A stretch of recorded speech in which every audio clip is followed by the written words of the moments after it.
সময়টা ৮০ কিংবা ৯০-এর দশক। সমানে সমানে লড়াই করত ঢাকা প্রিমিয়ার লিগের দুটো দল, আবাহনী লিমিটেড এবং মোহামেডান স্পোর্টিং ক্লাব।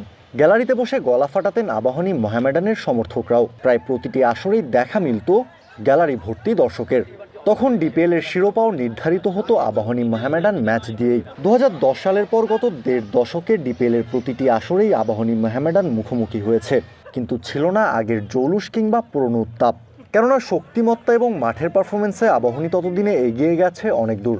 দুই দলের ম্যাচের ফলাফলেও নির্ধারিত হয়নি শিরোপা। তবে ডিপিএল এর চলতি আসরে শিরোপা নির্ধারিত হবে দুই ক্রিকেট পরাশক্তির ম্যাচ দিয়েই। যেন আবারও ফেরত এসেছে সেই পুরনো দ্বৈরথ। কেউ কাউকে এক চুলও ছাড় দিতে রাজি না। অঘোষিত ফাইনাল, যে জিতবে তার ঘরেই উঠবে শিরোপা।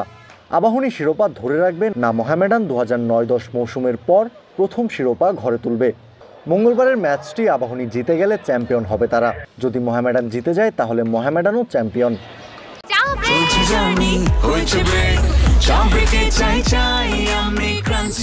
যে কোনো চা ব্রেকে বিস ক্লাব ড্রাই কেক, চায়ের সাথে আয়েশ। রাউন্ড রবিন লিগের পর সুপার লিগেও হেড টু হেড ম্যাচে জয়, অর্থাৎ চলতি আসরে আবাহনীর কাছে অপরাজিত থেকেই শিরোপা ছিনিয়ে নেবে মোহামেডান।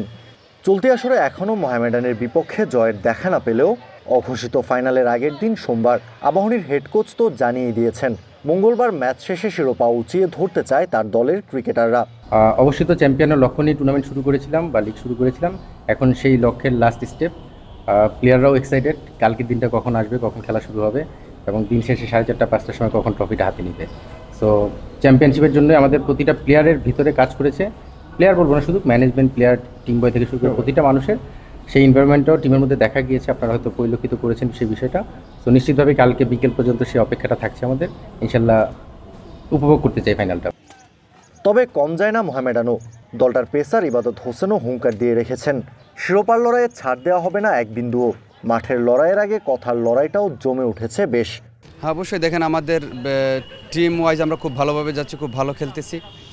আর আগামীকালকে যে ফাইনাল ম্যাচ, দোয়া করবেন আমাদের জন্য যাতে আমরা চ্যাম্পিয়ন হইতে পারি। মোহামেডান লাস্ট অনেক বছর ধরে এই ইয়েটা নিতে পারে নাই, তো আলহামদুলিল্লাহ এই বছর টিমটা অনেক ভালো ছিল আর টিমের এনভায়রনমেন্টটা খুবই ভালো, যার কারণে আমরা এই শেষ পর্যন্ত ফাইনাল ম্যাচে উত্তীর্ণ হয়েছি। ইনশাল্লাহ দোয়া করুন কালকে যাতে আমরা চ্যাম্পিয়ন হইতে পারি।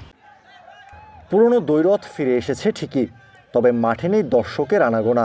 অঘোষিত ফাইনালেও কি দর্শক শূন্য থাকবে মিরপুর? উত্তর পাওয়া যাবে একদিন পরেই। তবে যারা নিয়মিত ক্রিকেটের খোঁজ খবর রাখেন, দীর্ঘদিন পর আবাহনী মোহামেডানের দ্বৈরথ দেখতে নিশ্চয়ই তাকিয়ে থাকবেন টিভি স্ক্রিনের সামনে।